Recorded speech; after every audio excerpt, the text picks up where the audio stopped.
The bird that attacked Laura Palmer is a client of this office.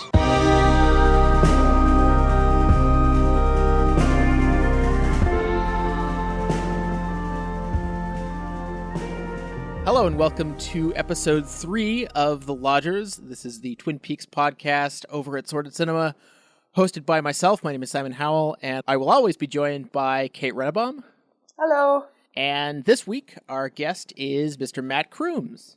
Hey, happy to be here. Huzzah! So this week we are going to be talking about the 4th and 5th episodes to air. That would be Rest in Pain and The One-Armed Man. Before we get into this discussion, I want to just briefly mention, over the last week, we've had some interactions with the wider Twin Peaks podcast verse, which I had I knew it was vast, but I didn't know how vast. Jesus Christ.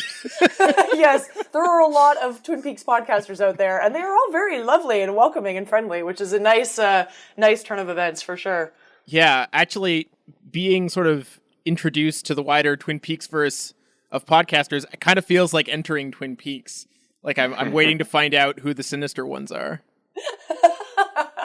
Yeah, there will be a dark underbelly to the Twin Peaks podcast. What if it's us? Ooh, I kind of like that. Let's hope it's us. Let's make that happen. Oh, man. Anyway, everyone's been very nice, so thank you. We also got a very nice review from someone named RP40 on the iTunes feed this week, and then the review disappeared, which is just sort of a thing that happens on iTunes, but it also feels appropriate. Oh, it was very nice, so thank you to whoever wrote that anyway. I was sure it was one of your friends, because I don't have any. Let's just assume it was the kindness of strangers. I don't know. Yeah. Anyway, so thank you to whoever that was, and thanks to everyone who's been in touch over Twitter, and I'm sure we'll be continuing the discussion as we inch closer to, for us, inch closer to the end of these episodes and then to the new episodes. And I guess for everyone else, the people who've been at it for a long time have really been waiting for these new episodes for a long time. So props to them. We didn't have that kind of patience, which is why we waited until we knew that we would just be timing it for when it started. Anyway, so yes, these episodes, I wanted to sort of briefly mention the credits for these and sort of introduce what's going on in each one. So the first episode is Rest in Pain. We should also just quickly mention this is the first week we have no Frost or Lynch credits. Rest in Pain is directed by Tina Rathborn and written by Harley Payton. And The One-Armed Man is directed by Tim Hunter, written by Robert Engels. Rest in Pain introduces the concept of the Bookhouse Boys, a little bit more backstory in terms of their knowledge of sinister goings-on in Twin Peaks that go perhaps beyond the natural, as well as the funeral of Laura Palmer, and there's a lot of stuff going on in that episode. And, of course, the One-Armed Man introduces us to the actual One-Armed Man, as well as some more goings-on with the sawmill and sort of forging new connections between characters, such as Leo and Ben Horn, as well as Josie and Hank Jennings. But we'll get there when we get there. So, Matt, I don't know if you'll agree with me on this. I know that last week there was a sort of a quick consensus that the second of the two episodes was perhaps the more interesting. Personally, I this week inclined to the first of these episodes being having a little bit more going on. But do you have a preference between them? Definitely episode 4. I have a ton of notes about episode 4, and it got me thinking about Lynch and all sorts of questions. 5, sort of like, I have a handful of notes. So I guess just based on, the way my hand was hitting the paper, 4 is much more interesting for all kinds of reasons I'm sure we'll get into.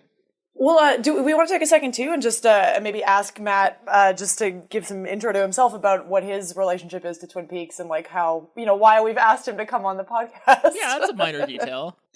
Lynch and Twin Peaks were so sort of formative for me, in my teenage years. I think he's partly to blame for why I made the irrational decision to go into film studies. And that interest pretty much continued from, my time I was about 14 into my, MA thesis, which I wrote about Lynch. And, so now it's been really fascinating to review Lynch and to review the show in the context of how my obsessions, my commitments have totally changed and become much more political, much more Marxist. So it's interesting to go back and watch Twin Peaks and watch interviews with Lynch with those kinds of frameworks in mind. And it's also sort of fascinating to watch the show now in the context of the rightly or wrongly named golden age of television. And I've really been thinking about how does Twin Peaks stand up to more socially oriented TV like Mad Men, like The Wire? Was it going to seem kind of juvenile now? And I guess the short answer, and we'll get more into this, is sort of yes and no, I think.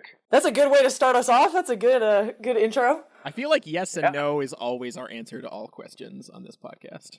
Qualified yes. So, Kate, how about you? Episode 4 versus 5, real quick. Did you have kind of the same sense of there being a little bit more going on in this first episode? It's interesting. I have a split answer. I think, of course, plot-wise, and yeah, of course they do. Plot-wise, and in terms of like developing the thematics of Twin Peaks as a show, I definitely think episode 4 is the stronger. I would say stylistically, though, I think Tim Hunter has a stronger handle on working in the vein of Twin Peaks, just a little bit stronger than Tina Rathborn's. And I don't think Tina Rathborn's episode is bad, but I will say I found it a little more noticeable moving from the previous week's episode, which was Lynch directs, right? Episode 3, which ends with the Red Room sequence, into Rest in Pain. There's just some slight things that I think are a bit of an issue in terms of the style qualities in episode 4, including stuff like Tina Rathborn uses moving camera in a way that other people haven't. There's a couple of handheld camera shots, which, reviewing the show with a bit more of an analytical approach now, really stand out because they're really not used very often in the show, and they end up reading a little cheap or something. I'm thinking of the sequence where Coop and the sheriff go to visit Leo Johnson, and you get an awkward handheld shot as they walk down a hill. Mm-hmm. You also get an awkward handheld shot in the sequence where the Bookhouse Boys are introduced, and you're in the, quote, Bookhouse. And also there's just some stuff going on with the editing. Some of the scenes feel a little more clipped. You just want there to be an extra second of breathing room after dialogue at the end of some of these scenes, which I think Lynch is more comfortable allowing. There's a bit more of a rhythm. In these ones, it sometimes feels like they're just jumping from scene to scene because the editing doesn't, I don't know, create the rhythm in the right way exactly. And that's there in the Tim Hunter episode too, but I noticed it more in the Tina Rathborn episode. There's a kind of an aesthetic shift to the moment you get to 4 where the show looks much more sort of bright and glossy, and all of the characters look much more manicured than they did in the previous episodes. So when you lose Lynch's little stylistic details, I think on a previous podcast, you talked about lighting and how certain characters take on a kind of menacing tone, whereas these episodes look much more glossy to me. Yeah. And these are the little kind of stylistic touches I think you lose when you don't have Lynch at the helm. Tim Hunter has a handle on how to work in oddities in a way that I think is on par with what Lynch is doing. And there were 2 moments in that second episode I just wanted to mention because I thought they did a good job of this. Was early on, you get a sequence with Coop interviewing Dr. Jacoby in the sheriff's office, and it's a sort of a shot with them both at the end of a long table, and Jacoby is like popping ping pong balls in and out of his mouth and his ears. And, it could just read as a joke, but then it does a good job of sort of, then you have a move into a much darker set of subject matter when it's Jacoby talking about his relationship with Laura.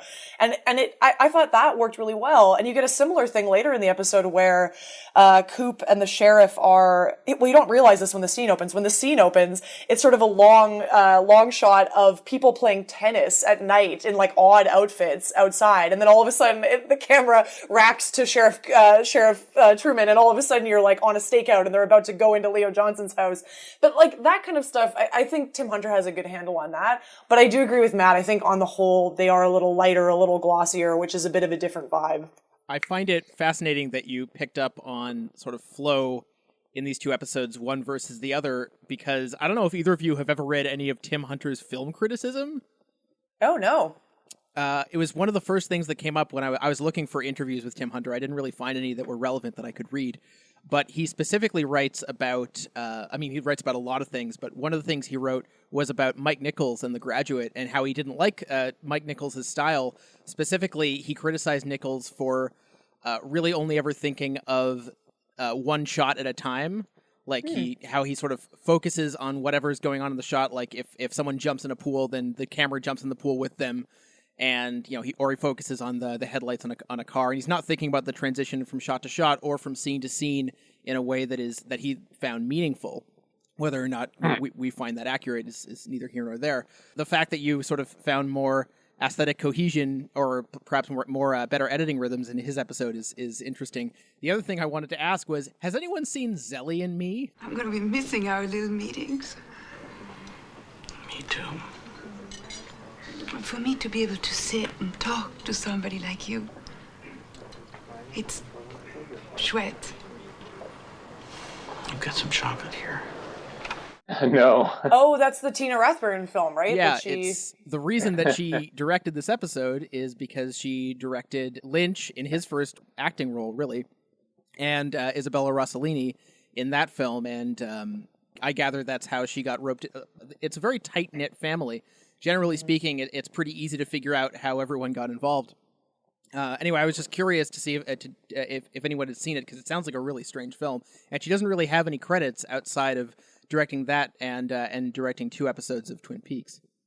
Oh, I didn't look. She doesn't have credits following that. She didn't continue in directing. Hunter has kind of an impressive resume, right? Huge He's directed resume. episodes of Mad Men, and he directed the film The River's Edge. And, from what I understand, he, is indebted to film noir and shoots the episode in closed spaces, depth of field, and has a more dialed back sort of style so that little bizarre eccentricities can sort of emerge like Hank's domino and things like that. I would add too, just for our audience, if anyone hasn't seen River's Edge, I highly recommend it. It's actually it's a film that I really, really like. It's one of those go-to films for defending the amazingness that is Keanu Reeves. And if you don't believe me, you have to go watch River's Edge before you can get into an argument about it with me. So go watch River's Edge.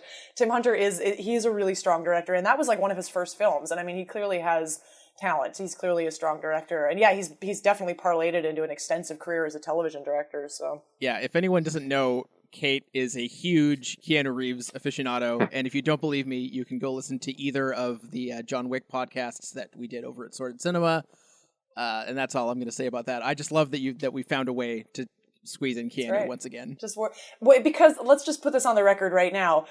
The universe is still waiting for what it deserves, which is a collaboration between David Lynch and Keanu Reeves. I mean, come on, universe. This has to happen soon. I was very sad that of the 350 people attached to the new Twin Peaks, Keanu Reeves didn't get it at all. Because they know each other. I mean, Keanu interviewed him for his documentary on digital, the switch to digital filmmaking. So I'm why has this not happened yet? Anyway, that's just my thing. So maybe to get back to this first episode to talk about some of the specifics, one of the things that I found really striking about this episode is there's an attempt to sort of create some new motifs that are perhaps going to echo throughout some of the future episodes. In particular, an obvious, really striking one is this "Sometimes My Arms Bend Back." And that really striking, basically opening shot of Bobby in front of the crucifix, bending his arms back. I mean, it's not subtle. It is totally not subtle. But I find that the way this episode sort of folds in the living and the dead, and the way that that Laura continues to find these echoes in life, which we should also mention. This episode features the first appearance of Madeline, which is going to be a really big deal, obviously. And I don't know. I think this episode is really, really effective at, and not just because it features the funeral sequence, of underlining the ways in which death really carries a lot of weight in this town. Yeah, I have some stuff to add about the role of Laura in relation to that funeral sequence. But Matt, did you want to add anything first? What struck me most about it is that I think this is the show where psychoanalysis kind of is most prevalent, and the show actually starts by kind of cueing us toward a psychoanalytic framework when Coop says, break the code, solve the crime. And then all throughout the episode, we get these little kinds of condensations and displacement. So when Madeline is introduced, Leland is watching Invitation to Love, right? And on the show, it's about how Serena Swift, who kind of looks like Sheryl Lee, is playing both Emerald and Jade. And then Madeline walks in, and Madeline is, of course, named Madeline after Vertigo. And then there's the doubling of, Bobby and Mike. And all of these different kinds of mirrorings, doublings, layerings, which really got me thinking about how are we supposed to sort of interpret the role of fantasy in the show, the phenomenological integrity of the images, because are all of these things, is this one of the cliches about Twin Peaks, when you listen to every single actor talk about it, they say, well, the show is all about getting, behind the surface. It's about getting to the depths. It's like, Blue Velvet. We're going to get what's underneath the grass into the insects. But and in that case, does that make Bob? Does that make Invitation to Life? Are all of these things just sort of manifest content? Are they just appearances masking a kind of essence, right? But I don't think Lynch actually works that way at all. I mean, that's what differentiates him from something like Mr. Robots, right? Spoiler alert for anyone who hasn't seen Mr. Robot. Things turn out to be hallucinated or imagined on the show. Yeah. But I think things have kind of equal phenomenological integrity, right? Like Bob is not just some sort of mask for another character on the show, Invitation to Love. Like these things also have a kind of materiality. And that's what makes it sort of fascinating, right? That there are these different kinds of worlds communicating and telepathically working with one another. And I think that's what makes it interesting, that fantasy is woven into the fabric of the film in a way where it's something more than just a sign or a hallucination of something else. I think that's a great point. I like that way of putting it, Matt. I mean, I think I've had a similar reaction to some things about the show, and in particular, I don't love that description, that go-to idea that Lynch is always just getting at the seamy underbelly of something. I actually think it's much more complicated than that, because I think that Lynch wouldn't ever want to say that what we're seeing as the so-called good side, the like upper, pretty side of things, is false or isn't real or is somehow just a fantasy that we should get below. I think the point for Lynch is much more complicated, which is the fact that everything is always visible and obvious, and what matters, like what's worth thinking about and investigating, is why it is that we end up focusing on certain things and viewing things a certain way and not another way. And I think, again, the stuff with Laura and the funeral ends up doing that perfectly. Laura always ends up embodying this tension so much as like kind of microcosm of the wider show. And I think one of the things I really love about the funeral sequence is you get so many kind of rapid movements between ways of thinking about Laura particularly. So leading up to the funeral sequence, you get the fight between Albert Rosenfeld and Doc Hayward. And effectively, it's, two white men fighting over a female body about what is the right way to deal with this, right? Rosenfeld is saying, well, it's for this object is for science and we need it to get to the truth. And the other one is saying, no, this object is mine for kind of a sentimental relationship to her and I'm fighting you over it. And neither one of them are really even dealing with Laura. And then Coop comes in, and of course Coop is always this sort of magical, wonderful figure. Coop comes in and he's the only one who sort of actually engages with her body as like as a real presence, right? I mean, he's the one who puts her hand back on her, back underneath the sheet and sort of has this moment with her on the table. So you get that, and then you move into Cooper's speech about how the speech he gives to Rosenfeld in a later scene about how Twin Peaks is a town where life matters, and like when someone's life ends, it touches everyone, and this is a way of life that he thought had left, but it's still present. And this idea that Twin Peaks is supposed to be a space that has a truer relationship to life. And then you get to the funeral sequence. In one of these things, why I've always sort of loved Bobby as a character, that Bobby is the character who ends up speaking up and saying, after, again, you have this sentimental speech from the priest saying Laura was headstrong and bold and this is why we loved her. And you believe him, like you understand that to be truth. And yet Bobby steps up and says, this is bullshit. Like, this is hypocrisy. We all knew she was in trouble and we didn't do anything and we killed her. Amen!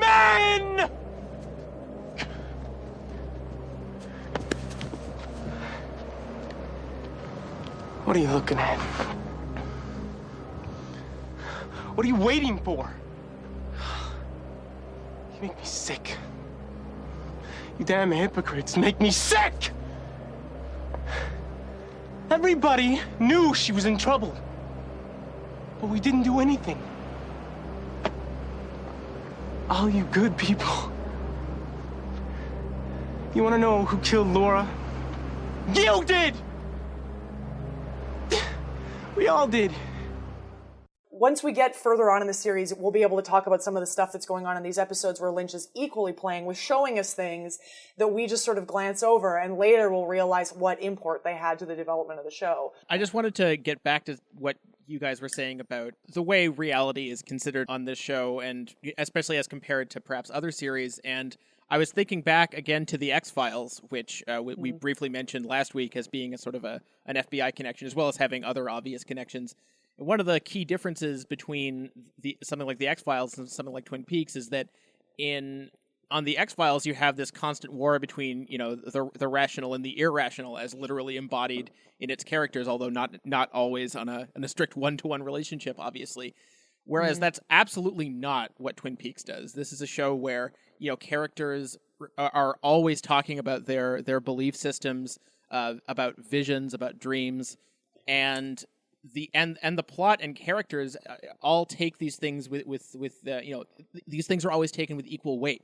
Like if someone has a vision, like when Laura's mother is interviewed about her vision of Bob, and and there's a police sketch, essentially a composite made of Bob, and then eventually, of course, Coop looks at it and says, "Oh, the eyes aren't quite right," but it's that's basically right. It's a world where all of these influences and all of these planes of reality and experience are taken equally. And again, like this, I've sort of touched on this before, but so many other shows, and a show like Mr. Robot takes that, like, sort of makes conflict out of, like, it was all a dream, man, or, that character's not real, and it's so goddamn boring. Like, sorry, it just is. I really grew to hate Mr. Robot over the course of its second season. But that's the fact that these things are all just taken as a given on this show is still very rare. Yeah, and I mean, I'm not the first to say this, but, in terms of taking everything that happens on the show seriously, I mean, these things that seem like laughably kitsch, the point is, though, it's not like, oh, there's this kitschy false reality behind which lies the horror or something that's horrific. I mean, Lynch believes equally in those kitschy moments. Exactly. Like the robins in Blue Velvet. And it's because he has such a sort of genuine, almost childlike belief in some of these moments that's what contributes to the sort of uncanny aura of the show, I think. That he's totally invested. The beauty, the surface, has just the same amount of integrity as all of the horror, all of the bizarre spiritual telepathic stuff going on too. Yeah, that connects very much, I think, to stuff we've talked about already in the past, which is, again, this presence of the way that Lynch and Frost use very prosaic seeming kind of genres as a structuring framework for the show, right? Like the mystery genre and the soap opera and things that are very much equated with a sort of like daily banal experience, but they find them to be very fascinating and very, like, I mean, inspirational is a bit goofy of a way to express that, but very motivating and very, like, aesthetically energizing for the show, which is not something that I think many other people, particularly at that point in television history, would be interested in, right? Like taking stuff that's so familiar as to be boring and already considered bad, and finding in it this kind of like beauty of kitschiness. Like that is definitely a thing that's specific to Lynch for sure. Mm-hmm. And one thing I noticed in this episode, I think we do tend to think of all of the characters as sort of like too sweet, too kitschy, but there's a real sadism actually just to the everyday interactions between these characters. And I'm thinking of when Shelley actually makes fun of the way Leland kind of loses his mind at the funeral. Yeah. And she's describing it to these two guys, and they're laughing hysterically. And all throughout the show, there are these moments where people take real kind of pleasure in other people suffering. Like even when it's announced that Laura is dead, Audrey gets this kind of like smarmy smile on her face. Like a lot of people on the show are wishing other people ill will. Mm-hmm. So even within this kind of bubbly surface world, there's a lot of malice, I think. Well, something that really emerges in these two episodes that kind of connects to this as well is there's sort of a twin layer of malevolence. You've got sort of the Bob layer, and you've got this criminal element, which is like sort of a lot more common, but is still very real. And once again, like the show takes both the sort of criminal. Actually, there's multiple criminal conspiracies going on, which I always forget. It takes these seriously and literally. Oh God, I didn't mean for that to be an echo of stuff. Anyway, it takes these twin layers of evil like equally literally, and doesn't like it. it doesn't like make a point of comparing them. It just kind of lets them both coexist. Yeah, and it also is, it's just exactly as you say, Simon. It's not particularly interested in trying to resolve some tension between them. It's just simply is there, and we're sort of left to deal with it. I don't know. I mean, I guess that opens the question of the Bookhouse Boys, which is an interesting thing, and maybe we'll want to talk about this towards the end when we're going to try to maybe tackle some of the questions of like the politics of Twin Peaks a little bit. But there's interesting stuff with the Bookhouse Boys there. I mostly just wanted to talk about it because I wanted to point out that because we're all Canadian who are on this podcast currently, and this has always been one of these jokes that's made me laugh about Twin Peaks, this idea that the Canadians streaming down from the border above Twin Peaks are somehow all from Quebec, even though that would be British Columbia, not Quebec, and it certainly wouldn't be Americans doing terrible Quebecois accents, which is what happens in this episode. Yep. But anyway.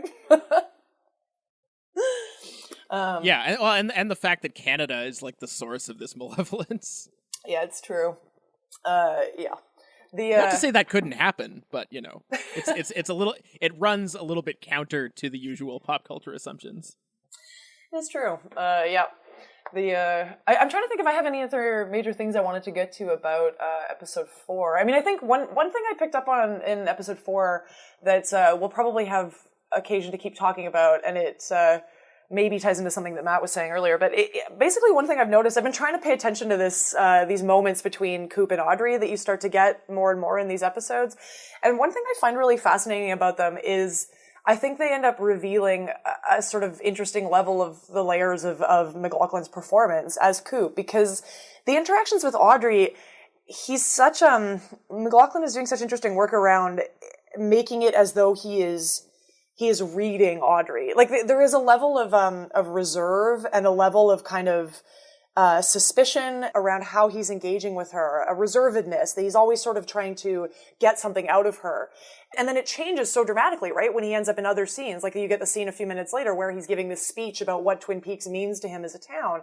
And you get the sense that there is kind of a real sort of like Boy Scout openness about Coop. And I think that's the thing that everybody remembers about Coop as a character, is this sort of like genuine enthusiasm and openness to the universe. But there are also very much these moments where he is almost verging on the kind of voyeuristic elements of the character he plays, Jeffrey in Blue Velvet earlier, but almost verging on that, where he's almost sort of fascinated with being able to kind of see people. And it's particularly obvious in the pilot when you get these encounters with Coop and sort of the various people of the town where he's sort of trying to trip them up. And anyway, I'm not sure where that's going, but I think it's an interesting beginning to a relationship that is so unproblematically taken as a romantic relationship later, the way that Coop is sort of using Audrey almost in these early scenes. Anyway. What about the fact that he's almost clairvoyant, that he reads her writing at the beginning of the show and says, "Oh, you have a hungry heart," and all of this sort of thing, and that he can always detect when people have been in relationships. Like, it's interesting to think about what kind of detective is he? Is he the radiosynactive kind of classical detective? Is he a hard-boiled detective? Is he none of these things? Is he some sort of weird mutant almost? I always took that as one of like Mark Frost's more overt references to Sherlock Holmes. The fact that he can read people's relationships by listening to them talk to each other for 8 seconds is almost a jokey kind of reference to this impossible deductive ability that just is like so far beyond what an average human could do that it reads as almost magical, right? It also, I'm glad you brought up Sherlock Holmes, because the other thing is that he both positions himself as being above and yet kind of also in the mix of all these relationships. Like he's constantly pointing out, oh yeah, you're sleeping around with this person and you've been in love with this person for 20 years or whatever. And you can always detect it, and he's always just constantly on the verge of being drawn into some sort of drama himself. But at least for the time being, seems to make a point of being kind of above the fray, which is very much something that's in common with most depictions of Sherlock Holmes, that he's kind of almost an asexual creature. But Coop definitely has aspects of that for sure. And I think we should remember to keep talking about that later. Yeah. Yeah, I mean, another thing I noticed just about this particular episode is how badly trapped a number of the characters in Twin Peaks feel. You have Ed and Nadine, and Norma and Hank and Shelley and Leo, and you have all of these kind of disastrous kind of couplings and relationships based on various kinds of domestic abuse. Yeah. And this is sort of the ugly side of Twin Peaks' isolationism, right? That on the one hand, it's all about how we're moving to this sort of magical place, which is closed to the rest of the world. But so many of the characters there feel like they're longing to escape. Yeah, I think that goes along interesting with what Simon was saying about the fact that the sort of the criminal aspects of the show are sort of equated to this sort of terrifying cosmology that seems to be underneath it. And I think the domestic violence stuff and the way in which the kind of bourgeois structures are sort of generally built around these like eruptions of violence around the dinner table and stuff. I think that very much ends up working a similar way, that they're all put on the same level. It is interesting though that the domestic violence stuff still, we almost forget to equate it with those things, right? Like it almost ends up still seeming like the least noticeable, the least spectacular, which is something that, again, I think Lynch is very much pointing out for sure. Since in previous episodes we've commented on Eric DeRay's performance, I just wanted to make a quick note about, I find him the most effective when whoever is directing or writing the episode gives him something to do with his hands while he's talking. Like that sequence where Coop goes to talk to him and he's chopping wood furiously is really effective. It is, yeah. I actually disagree that he is the worst. I think easily James is the worst character. Yeah. For me, I mean, when you think about the fact that like he and Donna are supposed to be like the young premier couple on the show, they have zero sexual chemistry next to Bobby and Shelley, who are the real, actually like young, vital stars. Going back to it now, they're the ones who seem cool, actually. And James just seems like a wimpy little dork, like he's gonna cry.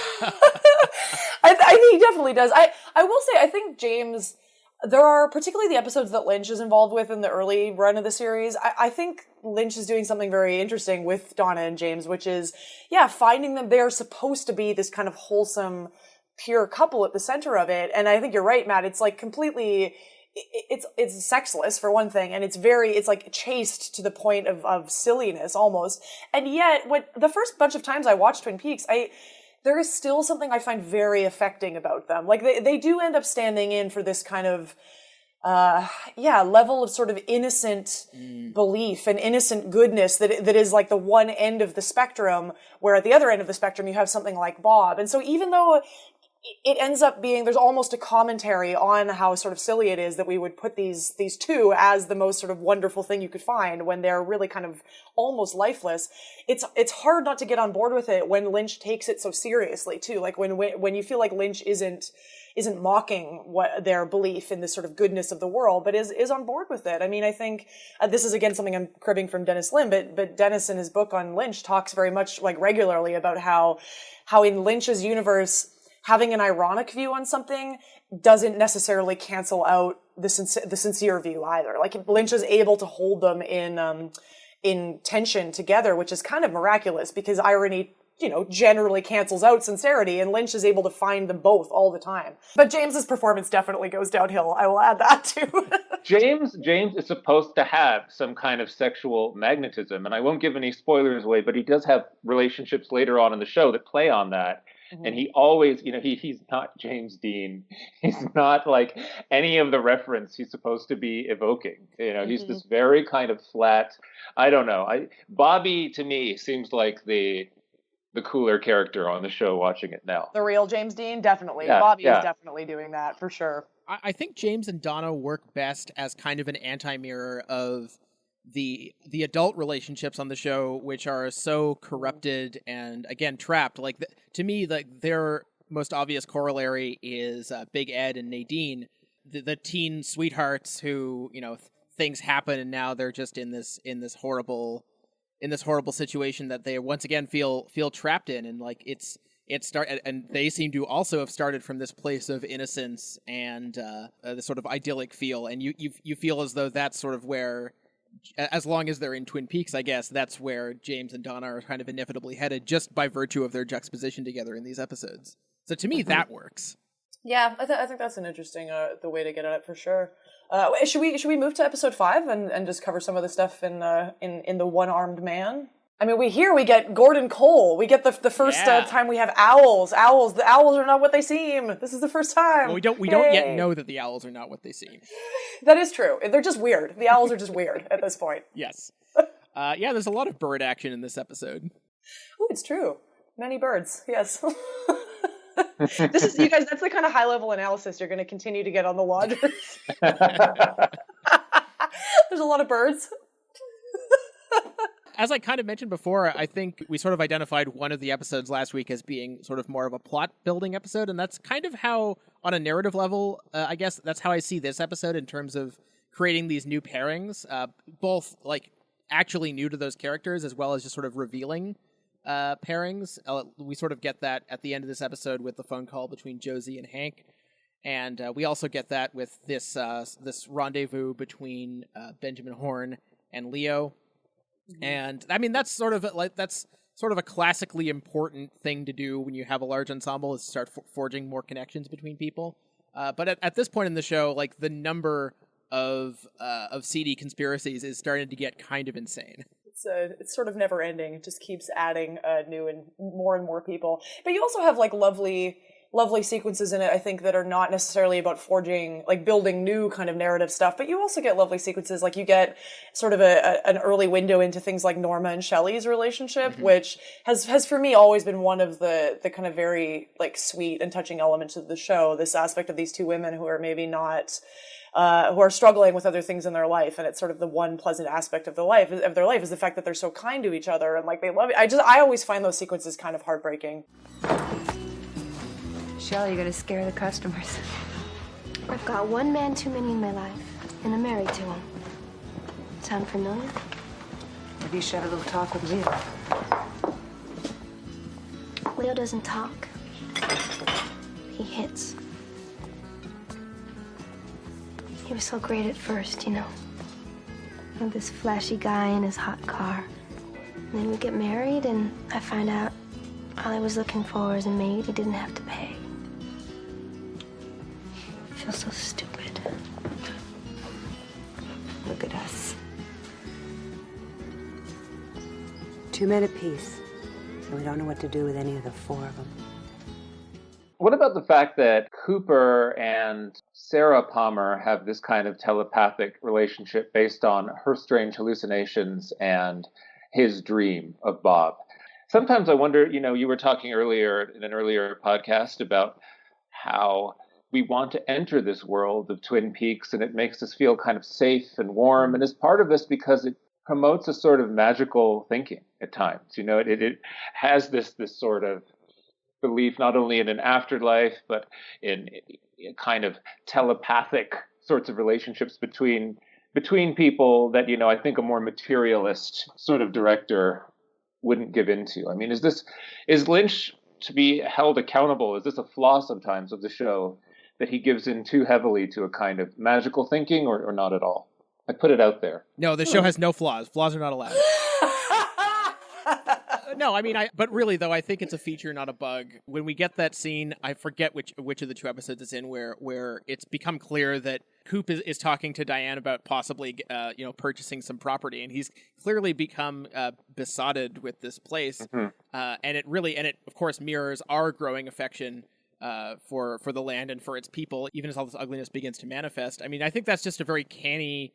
It's just a very, very canny knowledge of what the show is doing, and it's just sort of acknowledging that yes, there's sort of a twin seduction going on, but both for the audience and for the characters, and I don't see that as being a flaw in any way. Yeah, I mean, I think Matt, you're right to point this out as like a thing that I certainly would agree that it could be a crutch for any number of other people making television. The idea that like, oh, people are just telepathically connected and that's how information makes its way around, or all of a sudden, again, the fact that like Twin Peaks is very loose, particularly in these early episodes, with its kind of cosmology, and people have different attitudes about whether the show makes sort of sense around its kind of mythology stuff going forward. I always think it does, but I'm not holding it to an insane standard either.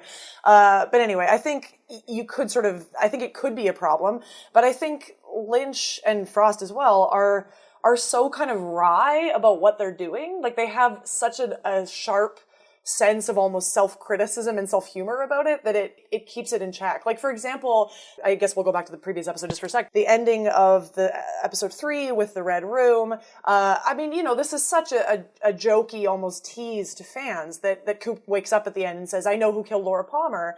And you get to the beginning of episode 4 and you get all of this stuff with Audrey and all these sort of slow scenes before Sheriff Truman even comes in. And all of this build up to who killed Laura Palmer. And Coop says, oh, I don't remember.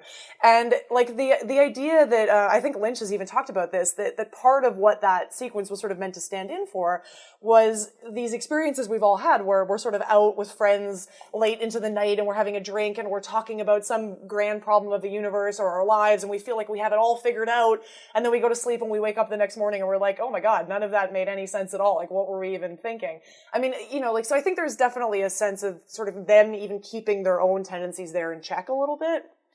I don't know. I wanted to tie back to, this doesn't really relate to what you were just saying, Kate, but it does relate to something that you were asking at the beginning of the show, Matt, about Twin Peaks and its place in the golden age of television, quote unquote.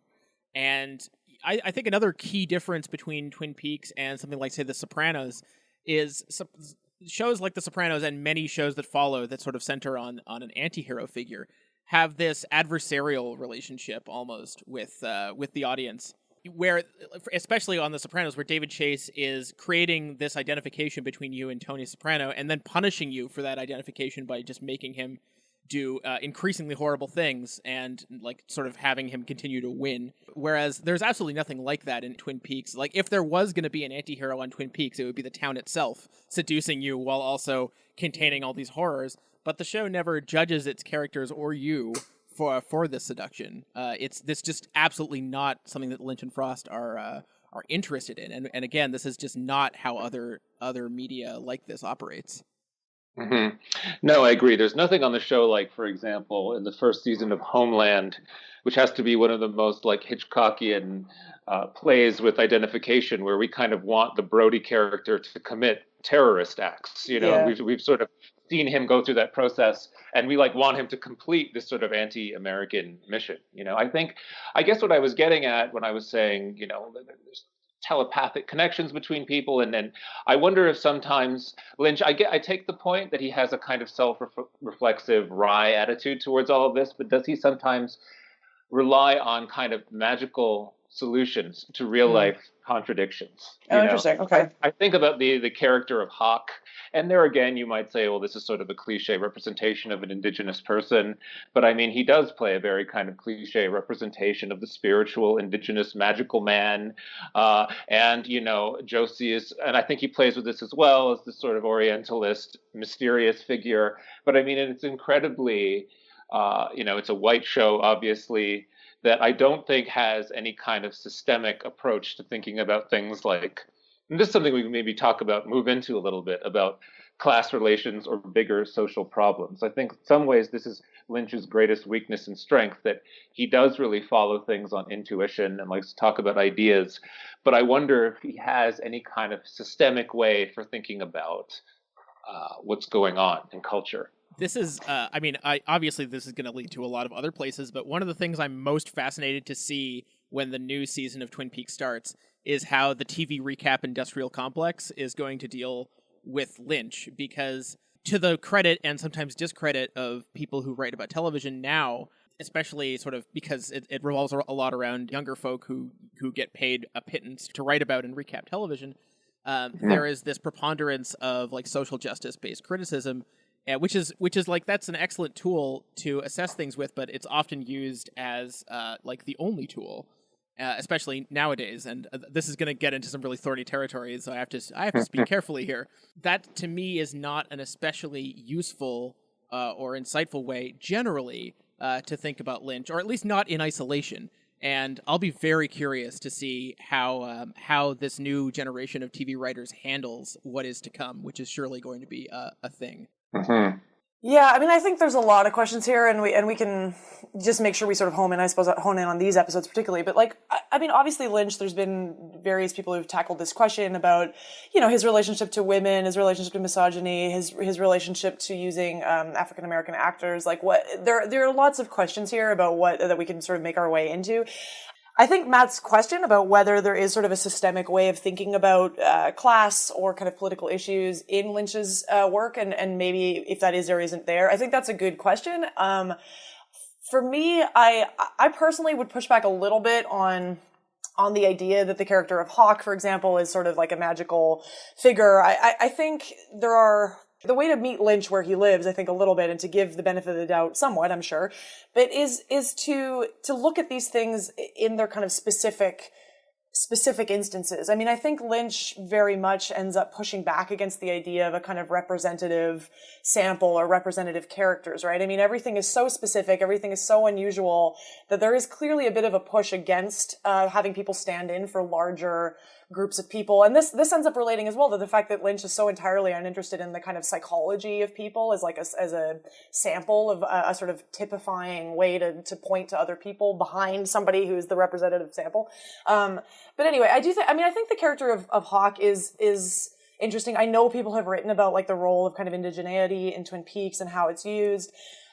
Just from this particular episode and other ones going forward, I would say that I do think I wouldn't rush to say that it is simply magical to have Hawk have a relationship to be speaking about, like, I don't know, the experience of the Coast Salish people in the northeast United States. I mean, I think Hawk's relationship to a kind of spirituality ultimately benefits from the fact that, again, the rest of the show takes those kinds of things so seriously across everyone. Hawk doesn't end up really standing out as someone who tends to believe in things that might be classified as, like, I don't know, new agey from the Western perspective or whatever. I mean, I don't think Hawk is singled out that way. And I would point out that there's some other interesting things that happen in episode 5. For example, you get the one-armed man, Philip Gerard, at the end of that interrogation sequence, revealing that he is in love with another man, which on 1990s television would have been kind of an unusual thing. And the show makes not a single, there's no judgment, it's not a joke, it's simply this sort of guy crying, and then that's the end of it. And I actually can't remember if that ever really comes back as subject matter. I'm not sure it does, but it's just sort of simply part of the world, and that's what it is. Just to be clear, I'm not saying that he does exploit the character of Hawk. It's more like I'm posing it as a question, and I think, just because, and I think it's true that he doesn't, if you were to ask him about Trump or ask him about, Black Lives Matter, I don't think he would give you the kind of answer you might get from another kind of director, which is not to say, however, that he's depoliticized. And I think the show does symptomatize certain kinds of political tensions in different ways. I mean, you've mentioned on previous episodes, of course, that the show's indebted to, the genre of the soap opera. And at the time when people were writing about that, it was almost always through the lens of a kind of Jamesonian postmodernism, right? Yeah, exactly. Postmodern. Right. Oh, that the show is postmodern, that we get a pastiche of the 50s and the 80s, and we get a kind of liquidation of affect that stems from not knowing whether to laugh or kind of react in horror to what people are doing, all of which are symptoms of kind of a crisis of historical representation that comes with late capitalism, yada, yada. Watching the show now, I see it as a product of another kind of situated historical tension, which is the relationship between it being sort of on the threshold of the 80s and the 90s. And, we forget sometimes the show was made in the context of a kind of financial recession and also a kind of emergent counterculture. And I feel like built into the aesthetics of the show, you kind of feel this tension between, on the one hand, sort of 80s decadence and opulence, and their characters who look like they were imported from Dallas or something like that, and a kind of 90s consumer pessimism, and like Bobby and Donna at times look like they could be thrown into some sort of Sonic Youth video or something like that. And so I think you do get this kind of apathy in those characters, or something that relates to the cultural zeitgeist of the time. And I was a little too young to watch the show when it was on TV in a sustained way, but I do remember growing up that the people who liked the show were the same people who were into like weird, quote unquote, music at the time, who were into Flaming Lips or Nirvana or whatever. Like the show somehow lent itself to a kind of shifting over in kind of the values that the younger culture had, and that I think clearly Lynch privileges a lot of the younger characters on the show. I don't know how you guys feel about its sort of relationship to the sort of socioeconomic period of the early 90s, or even the countercultural climate of the time. I feel extremely ill-equipped to talk about that, but somehow I feel like you are not as ill-equipped. Yes, Matt does seem to know what he is talking about.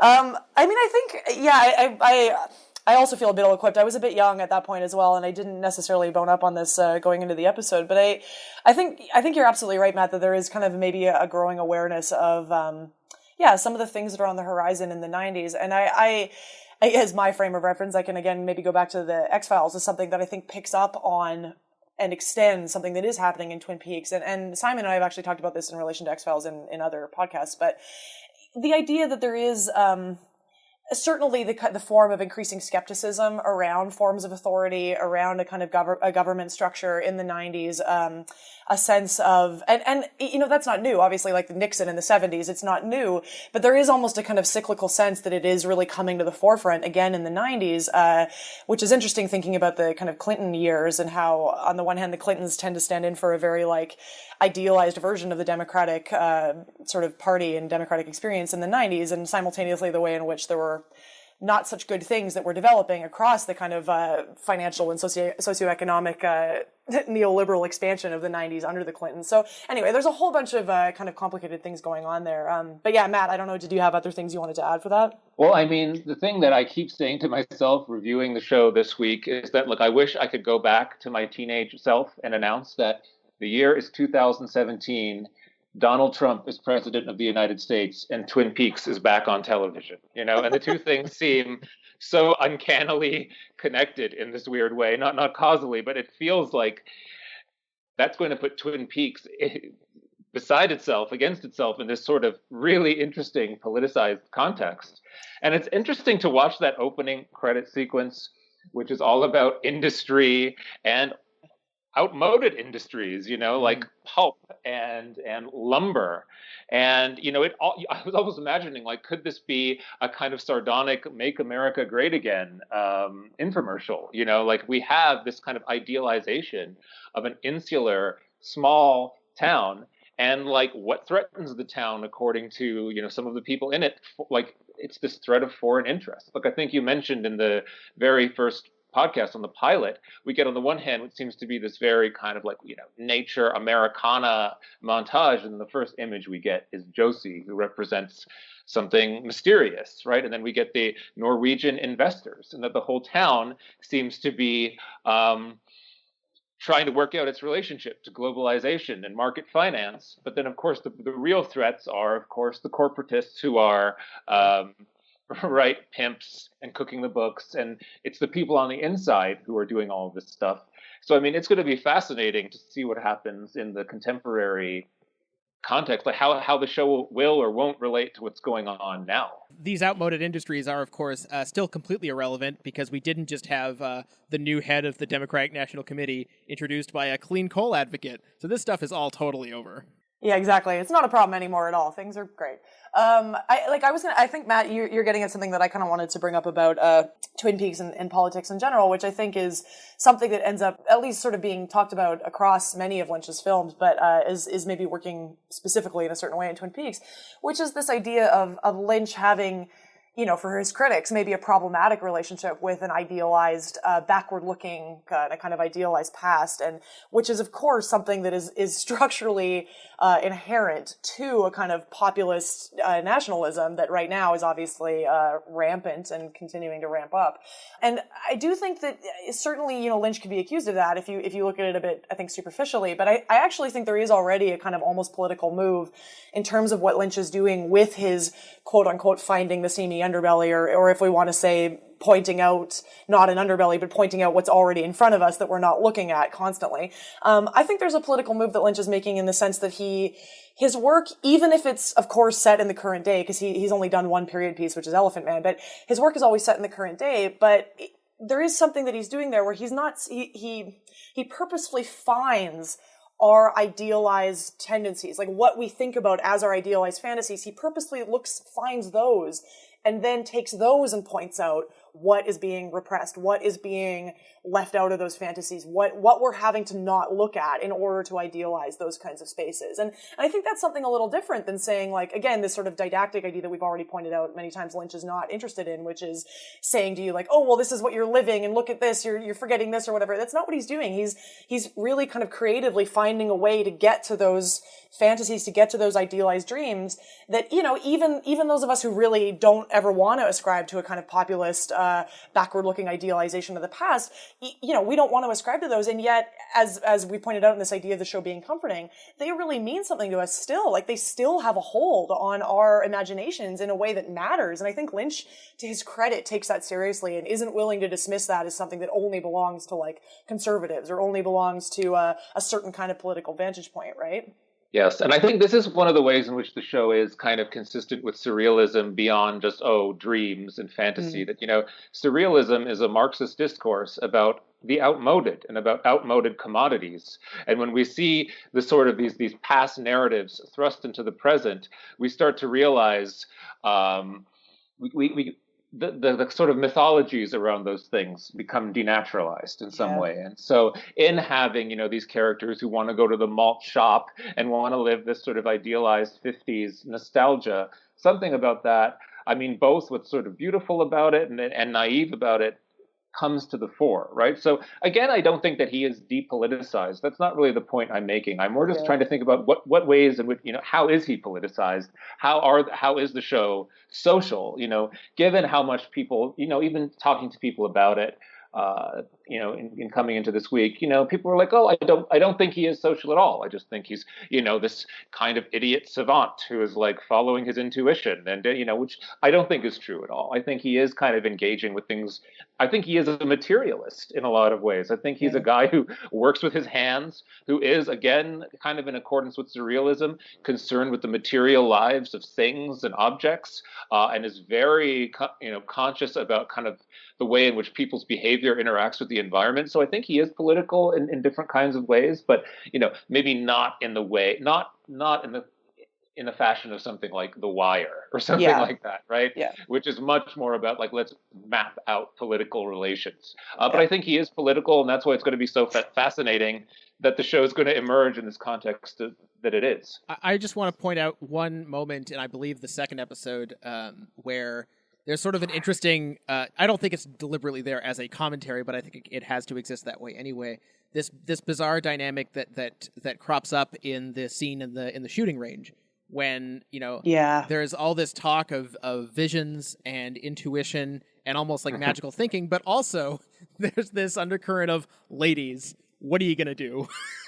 Well, there isn't those. I mean, because I actually wanted to bring up that scene too, because it's always been one that I've quite been fascinated with that scene for a long time. And it's, you get all of the sheriff people, and you get Coop, and Coop sort of says something about, in the grand design, women were drawn from a different blueprint. And on the one hand, obviously it's like a conservative kind of thing to say, oh, there are two genders and the one gender operates differently than the other gender and blah, blah, blah. There's like an essentialist thing there.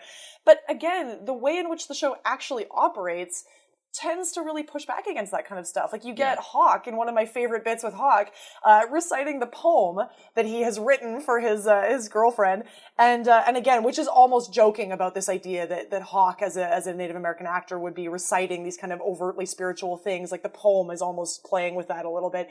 But at the end of it, he says, I wrote that for my girlfriend, and he says, Diane, or PhD, Brandeis, and everyone's like, oh wow. You guys, I can remember seeing the show for the first time and being like, wow, he has a girlfriend with a PhD? I can't remember, like, that might have been the first time I ever heard somebody overtly reference a woman having a PhD on television, and it being a good thing and something to admire. That's all I will say about that, but I think that scene is good. That's a great point, yeah. I mean, we're going to have to dive into this in a future podcast, but something that I keep thinking about, because I'm sure that the show will get knocked for what it does and does not represent in terms of diversity in the future. But something that doesn't get commented on a lot is the sheer amount there's a lot of differences of ability on this show. Yes, there is. I mean, from the one-armed man to Nadine to obviously Michael J. Anderson. Donna Hayward's mom as well. Yeah, there's a lot of physical difference on this show, which is not a form of diversity that you find a lot in any media.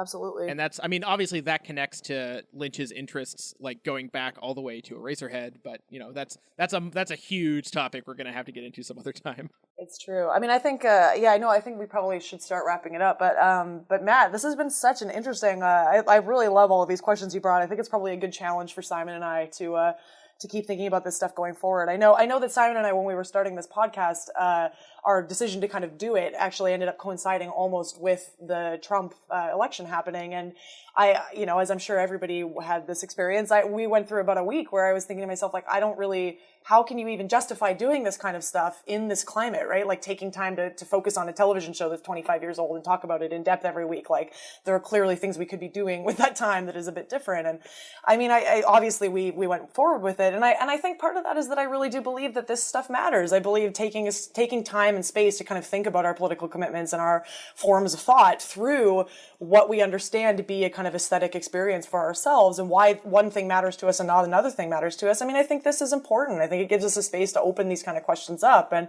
I'm really hoping we can keep thinking about this going forward. I think you're absolutely right, Matt, that there's going to be such interesting tension around what's going on with the new show emerging into this kind of political landscape, not just with Trump, but the world over. The world over. I mean, I can't wait for it now. I feel like the show is totally engrossing and I'm back engrossed in it.